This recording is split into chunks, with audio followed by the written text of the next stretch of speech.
देखो जे बड़े भाग्य मानस तन पावा, वो कहते हैं संत बताते चले आए तो हम नहीं सुन रही है न पे। फिर उससे भी ज्यादा सौभाग्य यानी 100 जन्म के बाद मनुष्य के इतने जन्म के पुण्य उदय होने पर ये सत्संग और कथा भागवत प्राप्त होती है। तो इसका जो महत्व मनुष्य नहीं जान पा रहा है कि ये है क्या। अरे ये हमें वास्तविक मोक्ष दिलाने वाली जगह है ये सत्संग और कथा भागवत। तो हमारे आज इस शोभा माइन सत्संग सभा के और अध्यक्षता कर रहे हमारे संत सभान भगवान और भी संत भगवान आए हुए, उनके लिए मैं चंदन वंदन करते हुए जय श्री राम जय सिया राम। और हमारे कुशल संचालक वो हमारी जैसे ड्राइवर गाड़ी को मंजिल पे पहुंचा देता है, इस तरीके से मेरे प्यारे भक्तों हमें और आपको सही रास्ता बताने का तजर्बा है उन्हें, तो सही रास्ता बता देते हैं कि जाटों के लिए यूं सीधे निकल जाना खप्पर बाबा के आश्रम पर। तो मैं खप्पर बाबा के महाराज के लिए भी नमन करते हुए चंदन वंदन करते हुए और दूर दराज से आए हुए भक्तजन और हमारी माताएं बहनाएं सभी उपस्थित सबके लिए मैं चरण वंदना करते हुए जय श्री राम जय श्री कृष्ण। तो देखो अब आगे धर्म चर्चा प्रभु की बड़ी आसीन कृपा है, या तो कचू लेकर आवे तो मुँह में थे अच्छी बात है मुखार बिंद थे। तो हम वास्तव में हमारे जो गुरु जैसे कौन से संत दत्तात्रेय कौन से उन्हें 24 गुरु बनाए का, तो ऐसे हमने सत्संग के हमारे जो गुरु हैं साहब, ये नहीं कि हम पे बड़ी आसीन कृपा है। वास्तव में आते 5 साल पहले हम कछु नहीं जानते। अब ट्यूबवेल पे खुरपी चले बकती के ठाकुर चल रहे ना सत्संग में, कैसो सत्संग हो का कैसो सत्संग हो तो कछु जानता ना। अरे क्या ना चलो पैठवाए जगतनारायण पंडित जी के यहाँ होता है। मैं जगतनारायण पंडित जी तो बड़े विरोधी है, वे तो परशुराम के बिल्कुल ये मान लो को कक्कू है। मेरी माँ वाह मैं कैसे खा जाओ। तो जे बोले अरे चलो तो सही, तो मैं ऐसा करियो मैं हम चलेंगे तो बाद में पर हमारा एक जवाब पूछिए उन्हें कि यूँ कह दियो कि कर्म को भोग छूट जातो है का।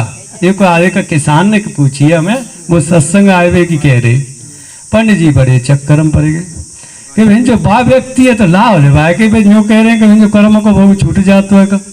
तो मैं सगते बड़ो खेल हुआ कर्म को, तो कर्मों के प्रधान प्यारे भक्तों माना है। वेद शास्त्र हमें गवाहियाँ दे रहे हैं कि कर्म वास्तव में कोई चीज है। कर्म क्या है? कोहु काहु ना सुख दुख कर दाता, निज कृत कर्म भोग सगु भ्राता।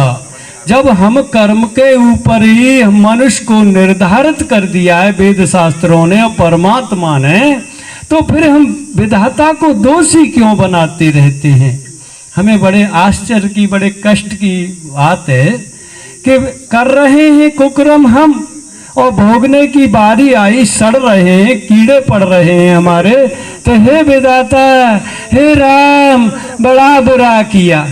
अरे वो तो एक कांटा तराजू है ऊंचा नीचा देखने वाला, उसे आप बदनामी क्यों दे रहे हो? अरे कार्य सब त्यारे आपके अंडर में दे रखा है, आपके हाथ में दे रखा है, तो विधाता के इसमें कोई रोल नहीं रहा। पर उन्हें एक रोल बनाना हमने बना रखा है बदनामी देने के लिए कि बदनामी उन्हें दे दो, यानी कार्य उनका तो कोई कार्य नहीं है इसमें। देखो हमेशा जब हम कर्म के ऊपर निर्धारित कर दिए तो हमें पहले ये सोच लेना चाहिए कि हमारे पड़ोस में हमारे आसपास हमारी मेड़ जोतने में कोई जोत रहा है, हमने दारी 2 हाथ जोत दी, नहीं ऐसा नहीं करना चाहिए। तो ये हमेशा अपने विचारों में परिवर्तन लाना चाहिए। ये सत्संग और कथा भागवत एक ये चीज होती है कि जैसे गंदे कपड़े को सादा पानी से धो डालो तो धुल के सफाई तो होगी, अगर उसमें जरा सावन लगा के देवो धो डालोगे तो उसका चिन्ह चिन्ह जो है गंदे वो हट जाएंगे। तो हमेशा ये हमें सावन है, ये सत्संग प्यारे भक्तों, सत्संग और ये कथा भागवत गांव गांव में हो रही हैं, तो ये हमें सावन मिल रहे हैं हमारे अंतःकरण गंदगी के धोने के लिए, हमारे विचारों के विचार पवित्र बना रहे हैं ये सावन अत का जो।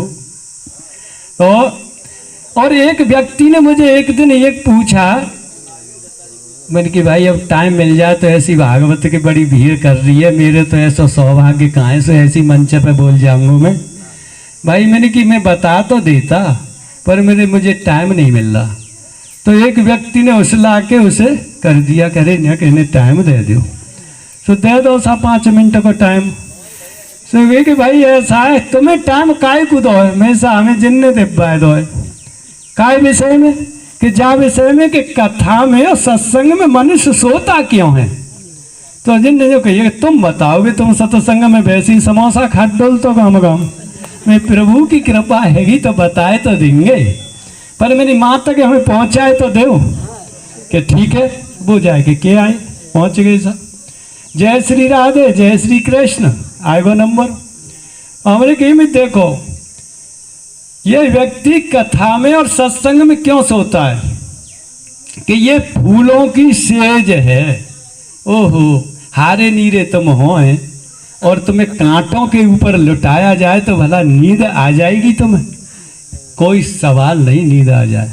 और जो तुम्हें फूलों के गद्दा बनाए के वहाँ पे लुटाया तो जाए तो बिल्कुल हारे नीरे ना हो तो वाले करेगी सोले करोगे। अगर ऐसे मुझे स्वयं आश्चर्य की बात है कि अब अंदाज लगाओ कि हमने देखा है रसिया में सारी रात पलक से पलक नहीं लगता, चौक 6 फुट जो 5 फुट ऊंचा जो तवायब नाच रही हो, ओहो और डांस करती चली आ रही हो, तो भला वो कांटों की सेज है, भला माँ नींद आ सकती है, कांटे चुभ रहे हैं ना। ओ जब कांटे चुभेंगे तो भला नींद कहाँ से आ जाएगी। तो आज फूलों की जब सेज पे मनुष्य को लुटा दिया जाएगा तो भला नींद तो आएगी आएगी। हमने ये निर्णय कर दिया। जय श्री राधे, जय श्री कृष्ण लोगों बोले बिल्कुल सत्य कहा है उन्होंने, जहाँ में न को दोहराए बात हतना है। तो देखो सत्संग की महिमा कि बिन सत्संग विवेक न होई, राम कृपा बिन सुलभ नहीं सोई। प्यारे भक्तों आप पर बड़ी राम की कृपा है, आपकी वजह से हम पे भी है, क्योंकि हमारे तो ऐसे जन्मा जन्म के भाग्य है ही नहीं। आपकी बड़ी आसीन कृपा है आप पे प्रभु की, तो आपकी वजह से हम पे भी है। सो जाटू में हम दोबारा आए हैं यहाँ, सो हम पे बड़ा खप्पर वाले महाराज की भी कृपा है। आज